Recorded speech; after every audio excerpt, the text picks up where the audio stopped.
Aussi fluide que d'habitude. Vers 22 heures, elle a été prise de douleur. Sur scène, il y a un personnage qui s'appelle Salif que...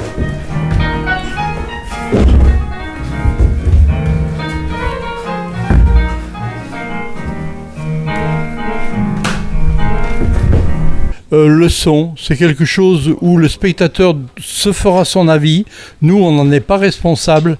On lui donne des clés, on essaye de lui montrer ce qui peut se passer de l'autre côté, c'est-à-dire du côté de l'Afrique.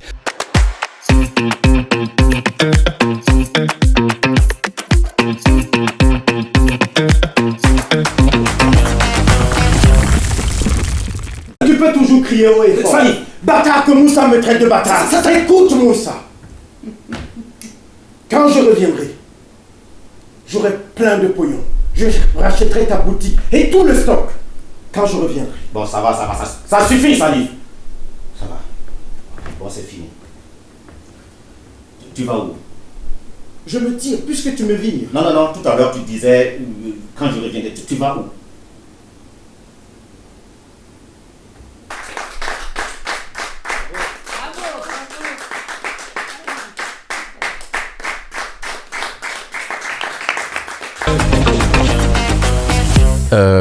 Très beau. Très beau, beaucoup d'énergie, un thème vraiment intéressant, des comédiens justes, étonnants et incroyablement bons. Voilà, donc c'est une très belle création que je recommande à tous les festivaliers. J'ai beaucoup aimé, très touchée, le propos était actuel et on devrait se remettre en question, voilà. Avancer chaque jour un peu plus que la veille sans penser au pays. Peut-être que j'aurais arrêté et là, j'ai rencontré Jack. Il m'a donné la force de continuer, de ne pas réfléchir, d'avoir la certitude qu'avancer était la chose la plus importante au monde. Mais il avait raison, mon frère. On est en Europe, mon frère. C'est magnifique, là. N'oublie pas les bagnoles, les appartements, les belles filles. Et qu'est-ce que tu as? Tu es malade, ça va pas? Je sais pas, je veux plus. Je veux rentrer chez moi. Moi, je m'appelle Bachir Tassambedo. Moi, Gilles Gouba, oui. Guy Giroud, le metteur en scène et qui est celui qui a écrit la pièce. Gibraltar. Même le jour de Dieu, la boutique reste ouverte. 24 sur 24.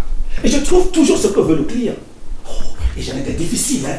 Comme la grosse Fatima, par exemple, qui ne fait que du beurre de qualité, avec un peu d'huile essentielle dedans. Il a fallu que je trouve un fournisseur spécial pour Fatima. Et toi, tu oses venir me dire que je ne travaille pas. Tu ne travailles pas. Toi, tu fais quoi? Moi? Oui. Je pars. Ben, full camp. C'est un road movie qui essaye de balayer les idées reçues sur la migration, qui ne donne aucune leçon. C'est quelque chose où le spectateur se fera son avis. Nous, on n'en est pas responsable. On lui donne des clés, on essaye de lui montrer ce qui peut se passer de l'autre côté, c'est-à-dire du côté de l'Afrique. Qu'est-ce qui se passe? Pourquoi est-ce que ces phénomènes ont tant d'ampleur? Quelle est la part de la vérité? Quelle est la part du fantasme? Sur scène, il y a un personnage qui s'appelle Salif, que j'incarne. Et Salif, c'est le petit jeune qui rêve de partir et qui a pour idole un autre personnage dans la pièce qui s'intitule Moussa. Et j'interprète aussi un autre personnage que Moussa a rencontré pendant son parcours qui s'appelle Jack. Oui, et oui, Salif, c'est le jeune qui part, mais qui est parti dans sa tête, mais qui n'est jamais parti. Ça veut dire qu'il n'y a pas de frontière contre le rêve. Dans le rêve, on part et on est physiquement sur place. Donc ça veut dire qu'on est utile nulle part, ni chez soi, ni ailleurs, parce qu'on a rêvé et dans le rêve, on est parti.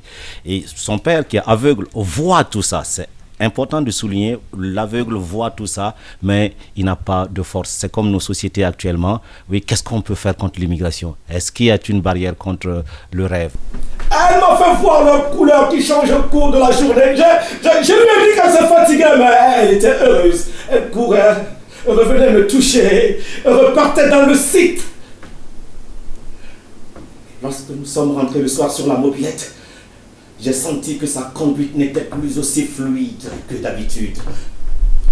Vers 22h, elle a été prise de douleur. Jamais je ne me suis senti aussi inutile. Ce spectacle, je l'ai écrit parce que c'est quand même un des phénomènes les plus absurdes et les plus cruels de notre époque. On ne peut pas rejeter les gens à la mer comme on le fait maintenant. Donc si ce spectacle peut participer un petit peu à une prise de conscience, c'est quand même quelque chose d'abominable dans ce qui se passe aujourd'hui. Eh ben, c'est comme on l'a dit au début, on est venu avec l'idée et lui, comme il est aussi dramaturge, donc lui, il a écrit et puis il l'a mis dans sa sauce. Parce que nous, on a rencontré Salif à Ouaga. Ça veut dire qu'il y a plein de Salif comme ça, il y a plein de jeunes qui sont comme ça, qui sont partis dans leur tête, mais qui sont physiquement présents. Voilà. Nous soignerons la princesse, nous la ferons guérir.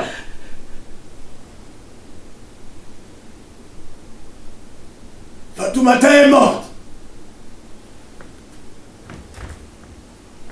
Morte le jour où on m'a lancé des pierres à Gardaya. Je dois le faire pour son souvenir parce qu'elle le voulait. Tu dois prendre le collier. Jack. Il ne dit rien.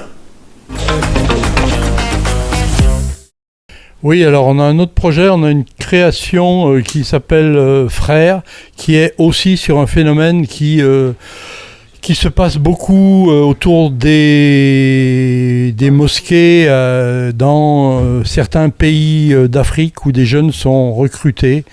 Et c'est l'histoire de deux frères qui se déchirent autour de ça. Tu as vu mes pompes?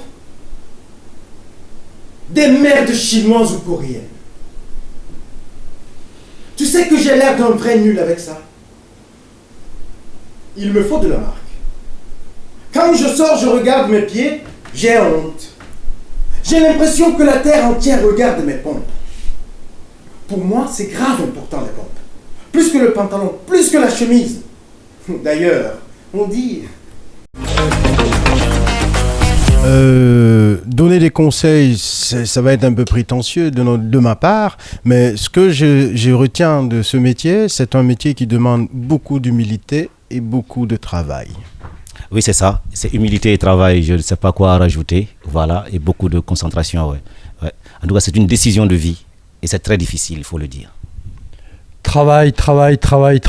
Et humilité aussi, c'est vrai. Ça viendra jamais tout de suite, tout seul. Travailler.